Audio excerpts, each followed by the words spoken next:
Hello, j'espère que vous êtes bien installés. Bienvenue à tous dans ce moment d'échange. Nous partageons aujourd'hui une note en gestion fiscale et nous parlerons très précisément des conditions de déduction des charges.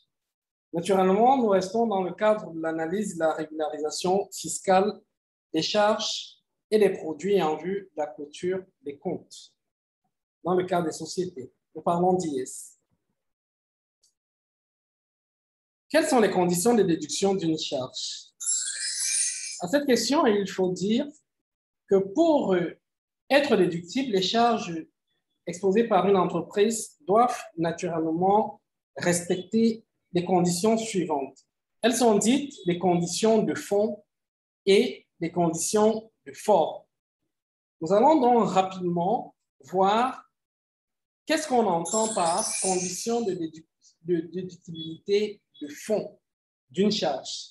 Les conditions de déductibilité de fond peuvent être résumées en 4 points que sont, premièrement, pour qu'une charge soit déductible, pour que les charges soient déductibles fiscalement en matière d'IS, elles doivent se rattacher obligatoirement à la gestion normale de l'exploitation de l'entreprise. Par conséquent, cela exclura des actes anormaux de gestion, des sanctions pénales dans le cadre de la déduction des charges. Bon, si on a par exemple une négligence, d'accord, une exagération, une charge non justifiée, en fait, dont on ne peut pas rattacher son engagement à l'intérêt direct de l'entreprise, elle ne sera pas déductible. La deuxième condition de fond, c'est que les charges doivent être exposées dans l'intérêt direct de l'exploitation. Et à cet effet, les dépenses à caractère personnel du dirigeant ou de sa famille ne peuvent pas être prises en déduction dans le cadre de l'analyse fiscale des charges. Le troisième point porte sur la traduction de la diminution de l'actif net de l'entreprise. En fait, une charge pour être déductible doit traduire une diminution de l'actif net de l'entreprise.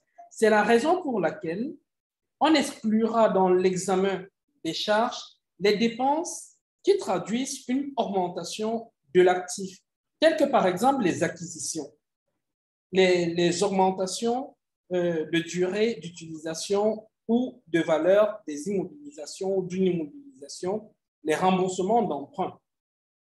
Oui, bien sûr, vous allez certainement, dans le cadre des régularisations, examiner l'ensemble des grands livres des charges et à l'intérieur, identifier les charges qui traduisent un accroissement de l'actif. Par exemple, la partie des achats non consommés durant la période doit en fait être reportée au haut du bilan, d'accord, en stock.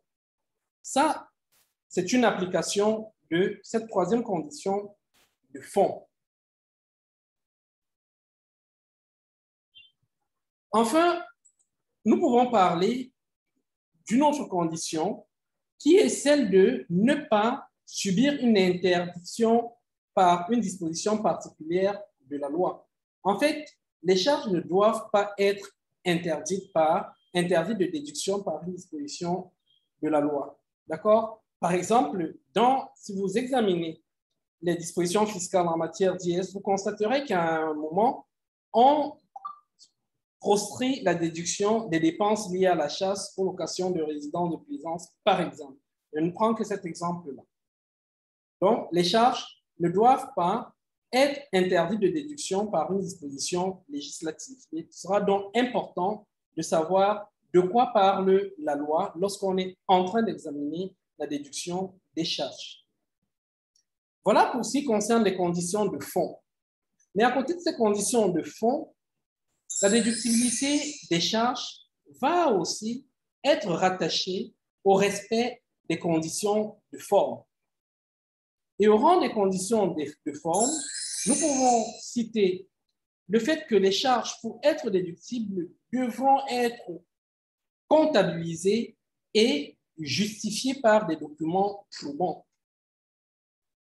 Il faut entendre par document probant un document qui au moins permet d'identifier fiscalement tant l'émetteur que le destinataire. À l'exemple d'une facture, pour qu'une facture soit considérée comme respectant les conditions de forme, il faudrait que cette facture puisse, sur cette facture, on puisse clairement voir le numéro d'identifiant unique de l'entreprise émettrice et le numéro d'identifiant unique de l'entreprise à qui la facture est destinée. Je ne prends que ces deux exemples. En fait, on peut attendre dans éléments d'identification plusieurs autres éléments, à l'instar du registre de commerce, à l'instar du régime fiscal, du siège social, bref, l'ensemble des informations qui permettent d'identifier les parties en relation. Aussi, elles ne doivent pas être payées en espèces lorsqu'elles sont au moins égales à 500 000 francs. Toute dépense d'une valeur égale ou supérieure à 500 000 francs doit être payée par tout moyen laissant trace, par tout moyen autre que les espèces. Enfin, certaines de ces charges déductibles doivent faire l'objet d'une déclaration ou d'un relevé spécifique dans le cas des déclarations annuelles, par exemple.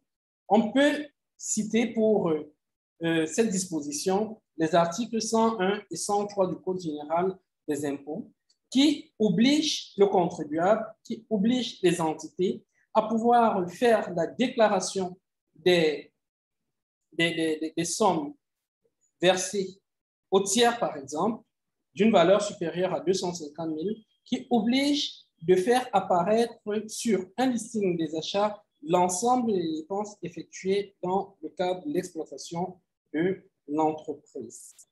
D'accord? Qui oblige aussi l'entrepreneur à pouvoir déclarer l'ensemble des sommes mises à disposition à son personnel salarié. Voilà donc ce que nous pouvions dire des conditions de déduction, tant sur le fond que sur la forme.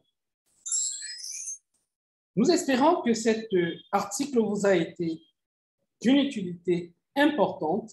Si c'est le cas, nous vous invitons simplement à vous abonner à notre chaîne YouTube pour ne manquer aucune des prochaines vidéos, de faire un max de partage afin de nous aider à développer cette chaîne. PFAC Cameroun, c'est votre expert et votre partenaire dans le cadre de l'accompagnement et du coaching du développement de votre entreprise.